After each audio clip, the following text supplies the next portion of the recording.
Good morning everyone. आज का topic जो हम इस वीडियो में कवर करेंगे वो हमारी manual testing concepts playlist series का लेसन 22 है। That is what is bug life cycle.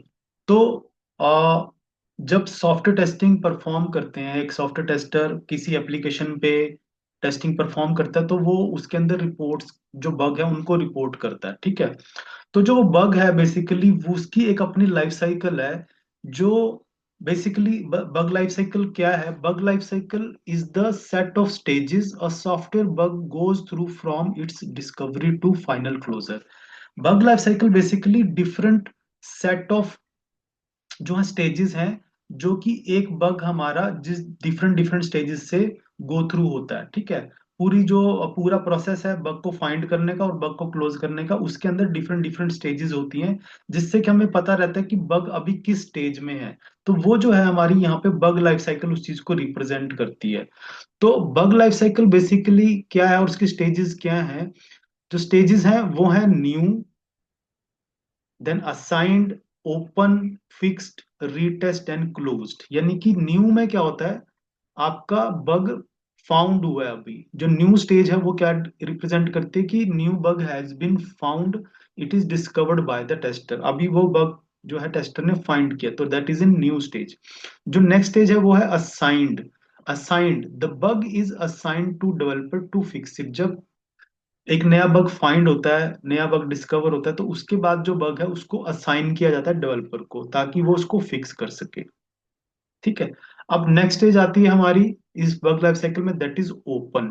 Open का मतलब क्या होता है कि developer starts working on it. यानी कि जो बग हमने बग डेवलपर को असाइन किया है, वो डेवलपर अब उस पे काम करना स्टार्ट कर दिया, तो बग अभी ओपन पड़ा है, यानी कि इट इज ओपन स्टेट। जब डेवलपर उस पे काम करना स्टार्ट करता है तो उसके बाद जो स्टेज आती है दैट इज फिक्स्ड। इसमें क्या होता है? Developer modifies the code and fix the bug. यानी कि जो बग डेवलपर को असाइन किया गया था उस पे जब डेवलपर ने काम करना स्टार्ट किया तो उसके बाद स्टेज आती है दैट इज फिक्स्ड, यानी कि डेवलपर ने बग को फिक्स कर दिया है। ठीक। फिक्स करने के बाद जो नेक्स्ट स्टेज है वो है हमारी रीटेस्ट। अब यहाँ पे क्या होता है कि जो बग डेवलपर ने फिक्स किया, टेस्टर उसको वेरीफाई करता है कि वो बग एक्चुअल में फिक्स हुआ है या नहीं हुआ। That stage is retest. और फिर उसके बाद वो बग जो है क्लोज हो जा किया जाता है। जब टेस्टर उसको वेरीफाई करता है तो यहाँ पे नेक्स्ट स्टेज आती है क्लोज। तो ये डिफरेंट हमारी स्टेजेस हैं जो बग की लाइफ साइकिल में आती हैं।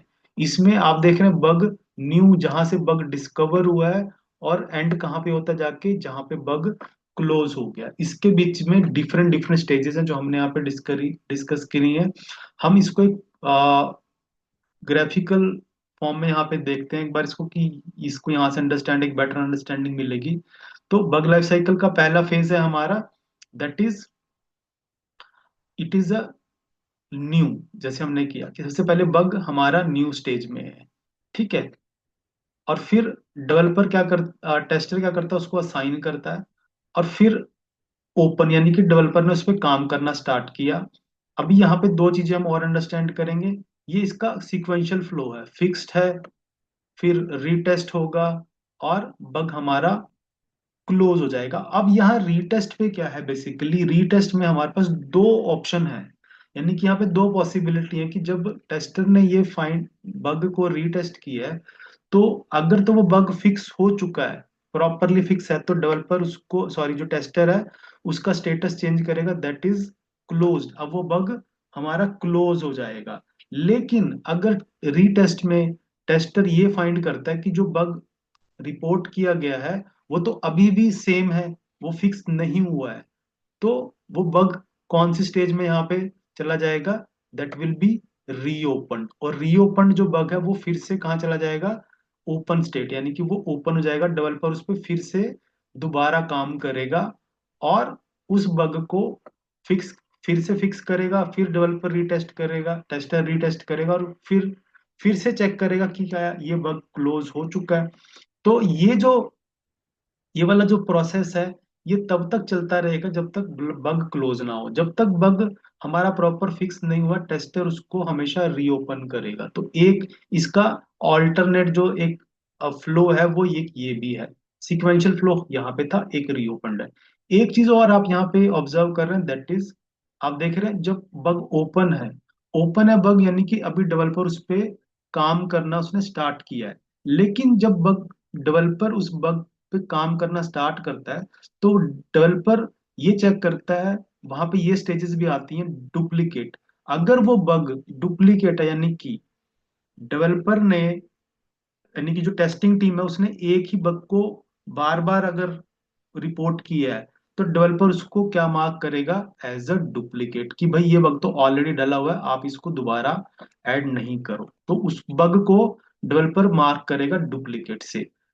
या डेवलपर को लगता है कोई बग जो है वो बग उसको प्रॉपर वो मान नहीं रहा है, अकॉर्डिंग टू डेवलपर ये बग बग नहीं है, ये सिर्फ एक ये ऐसी तो कोई रिक्वायरमेंट नहीं है। तो उस केस में जो डेवलपर है वो उस बग को क्या करेगा, रिजेक्ट यहाँ पे स्टेज में उसको असाइन कर देगा। ठीक है। डेफर्ड और या नॉट अ बग, यानी कि डेफर्ड का मतलब होता है कि डेवलपर यहाँ पे उस बग को एक्सेप्ट कर रहा है कि यस ये बग है, लेकिन डेफर्ड मतलब उसको पोस्टपोन कर दिया जा रहा है कि भाई ये बग हम अभी फिक्स नहीं करेंगे, इसको नेक्स्ट माइलस्टोन में या नेक्स्ट स्प्रिंट में या नेक्स्ट रिलीज के अंदर इसको फिक्स किया जाएगा। ठीक है, क्योंकि हो सकता है कुछ बग ऐसे हो जो उतने इंपॉर्टेंट ना हो, और अगर हमारे पास ज्यादा इंपॉर्टेंट बग्स हैं तो हम कुछ बग्स को, यानी कि जो डेवलपर है कुछ बग्स को डेफर्ड कर देते हैं। और या एक नॉट अ बग की, अगेन यहाँ पे भी क्या है, डेवलपर उस बग को यहाँ पे एक मार्क कर रहा है, it is not a bug, कि it is just a feature, कि ये टेस्टर की मिसअंडरस्टैंडिंग है कि वो एक पर्टिकुलर फीचर को बग मान रहा है, लेकिन वो बग नहीं है। So this is the different stages जो यहाँ पे ऑल्टरनेट स्टेजेस हैं, जो आपकी ओपन स्टेट के बाद आती है। लेकिन अगर डेवलपर अगर इनमें से किसी भी स्टेज में नहीं उसको असाइन करता, इट मींस डेवलपर ने उस बग को एक्सेप्ट कर लिया और फिर वो उसको फिक्स करेगा। लेकिन अगर उसको ये लगता है कि ये बग बग प्रॉब अभी वो उसको फिक्स नहीं करेगा, तो इनमें से किसी स्टेज में उसको यहाँ पे असाइन कर देता है। तो ये जो बग लाइफ साइकिल है हमारी, ये पूरी की पूरी यहाँ पे बग लाइफ साइकिल हमने रिप्रेजेंट की है, जिसमें एक बग न्यू से लेके क्लोज तक हमारा डिफरेंट स्टेजेस में गो थ्रू होता है। सो आई होप ये जो पूरी एक्सप्लेनेशन है, और जो रीओपन के और जो डुप्लीकेट रिजेक्ट के जो मैंने यहाँ पे आपको एक एक्सप्लेनेशन दिया, वो आपको यहाँ पे क्लियर हुई है। सो आने वाले वीडियो में हम और फर्दर अपने टॉपिक्स मैनुअल टेस्टिंग के कॉन्सेप्ट्स के कवर करते रहेंगे। Thank you very much.